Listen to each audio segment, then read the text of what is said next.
ఉన్న నిరీక్షణ ఎప్పుడు కోల్పోవద్దు. నేను పడిపోయినా తిరిగి లెగుస్తాను. నేను అప్పులలో మునిగిపోయినా ఒకరోజు నేను దేవుడు అప్పిచ్చే వ్యక్తిగా నిలవబెడతాడు.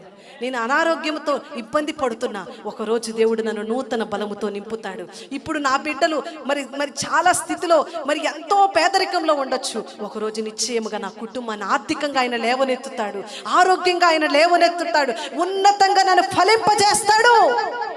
ఒక నిశ్చయత, ఒక నిరీక్షణ, ఒక విశ్వాసము నీలో ఉన్నప్పుడు ఎవ్వరు నిన్ను ఏమీ చేయలేరు. హల్లెలూయా!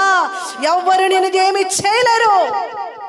నా బిడ్డ మారట్లేదండి, ఎంత కన్నీటి ప్రార్థన చేస్తున్నా, నా కుమారుడు మారట్లేదు అని నువ్వు తల్లిగా కన్నీరు కార్చొచ్చు.